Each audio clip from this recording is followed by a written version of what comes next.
Oke, halo teman-teman. Gimana nih? Udah tahun Halo, halo, 2026. halo. Halo, Halo, halo. gimana Sudah gimana? lama ya kita Kabar? nggak ketemu ya. Sudah Eh, lama tidak bertemu teman-teman. Selamat tahun Sudah baru. sekitar 6 bulan ya. Selamat tahun baru Selamat tahun semuanya. baru Selamat tahun teman-teman. baru. Gimana magang? Aman semua? Aman Puji Aman, Tuhan, dong. aman, aman, aman aman, banget. aman. Aman. Pokoknya kita harus lulus lah daripada kita Lulus, lulus, harus lulus. terus ya Oke. kita magang ya. Oke, ini kita mulai Betul, ya betul, betul. podcastnya Gas, teman-teman. gas, boleh, boleh. Boleh, boleh, Jadi, boleh, Siap. boleh, boleh. aku mau nanya Justin dulu nih. Gimana nih dari Hmm. sektornya Justin sendiri itu ya, Mhm, kenapa PGAS tuh menarik dibahas gitu ya dalam konteks strategic agility dan mhm. adaptasi krisis tuh gimana, Tin? Oke, jadi PGAS ini itu menarik karena bisnis utilitasnya itu biasanya dianggap kaku dan lambat berubah. Nah, tapi justru di situ tantangannya. Jadi PGAS ini menghadapi tekanan besar dari fluktuasi harga energi global, perubahan kebijakan pemerintah, dan penurunan permintaan industri saat pandemi.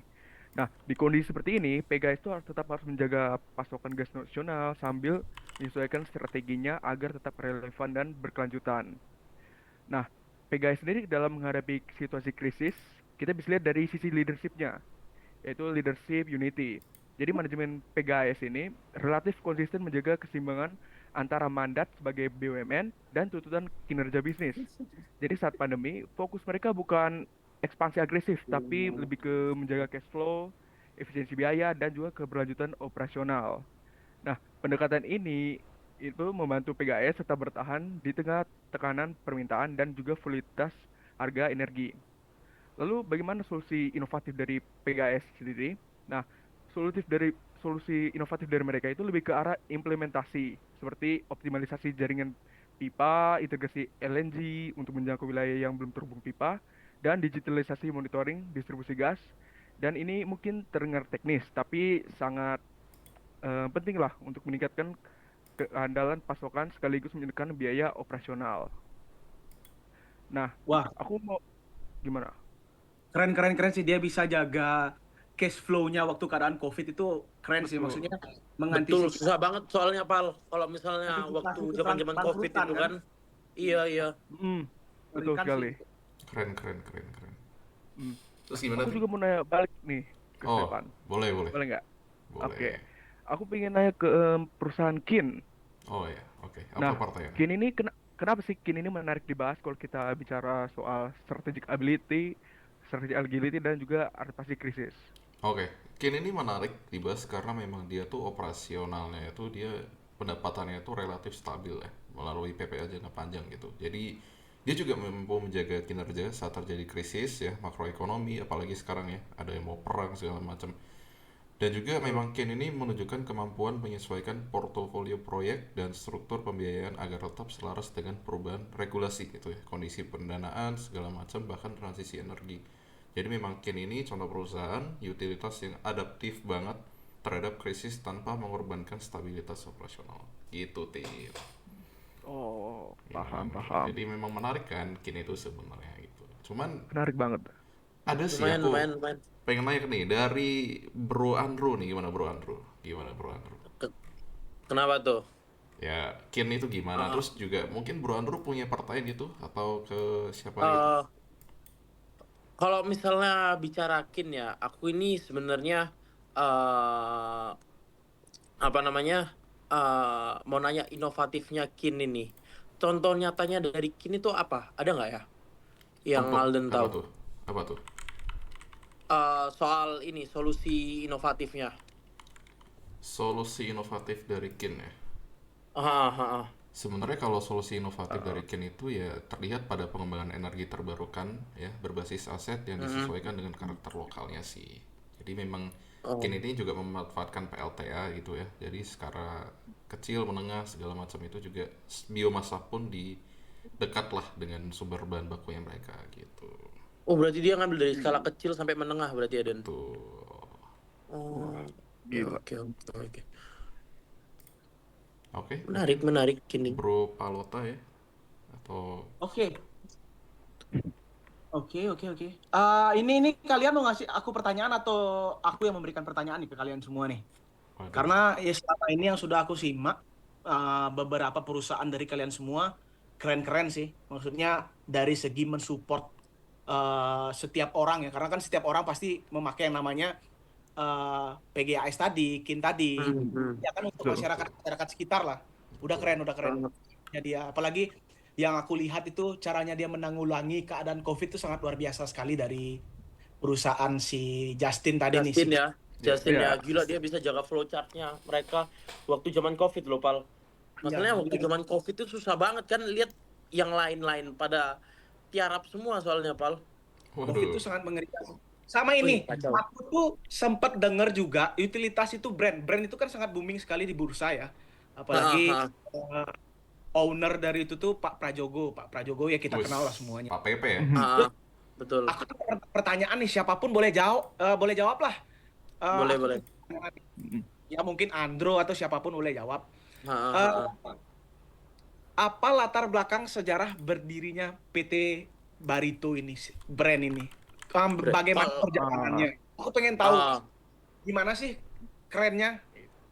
kalau aku menurutku ya, Pal, aku kan udah ngikutin brand ini udah lumayan lah ya, lumayan lama ya.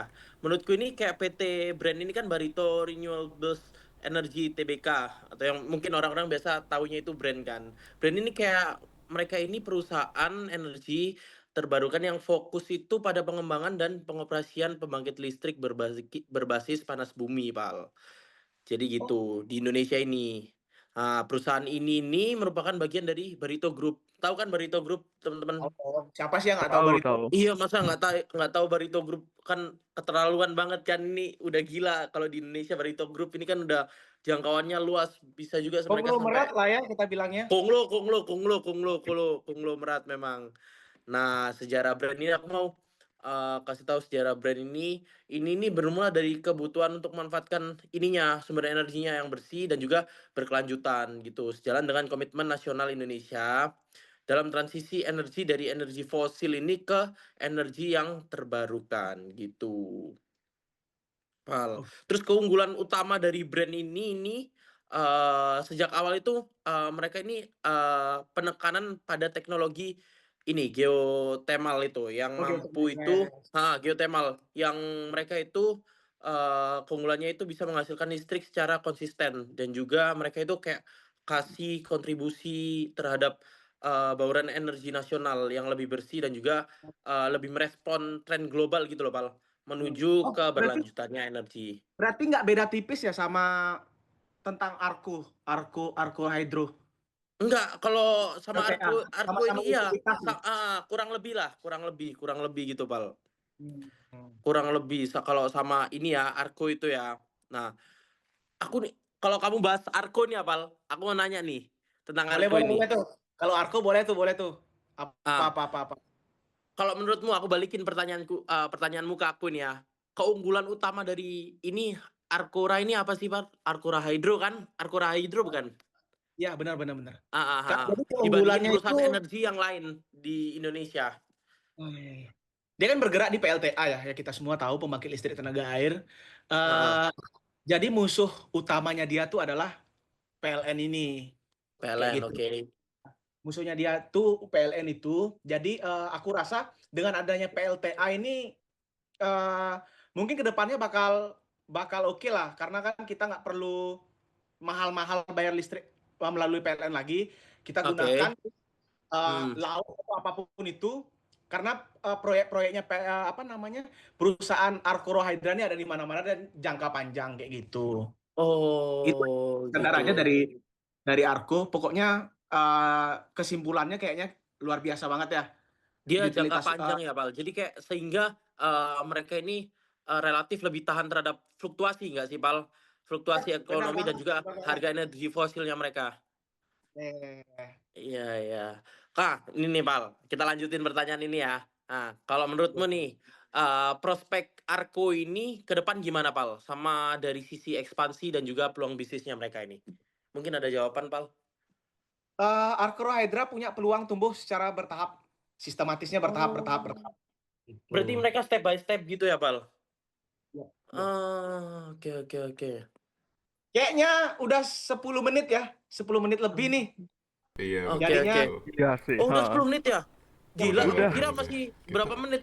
Tapi ini nggak kerasa udah 10 menit loh teman-teman ya. Nggak kerasa udah 10 menit. Iya. Wah, saking serunya loh kita membahas ini tuh, saking serunya Betul. kayak Soalnya Pal, kenapa seru? Soal ini kan lagi hype di kalangan kita Gen Z. Iya, Kan mereka lagi juga hot. banyak yang ini lagi bahas-bahas ini juga. Ada yang kayak nanya, gimana sih ini perusahaan ini, brand dan juga Arko. Bisa buat Mereka saham ya. banyak. lagi Yoi. booming. Iya, lagi hot ya memang saham di. Wah, Ini. pokoknya kalian semua keren-keren nih. Terima Wah, kasih ya. Thank you juga lah bro. Eh, Atas thank Aman. you teman-teman. Thank you. insight yang Thank you luar banget. biasa ini. Thank you teman-teman. Thank you. Bye bye. Nah, semuanya.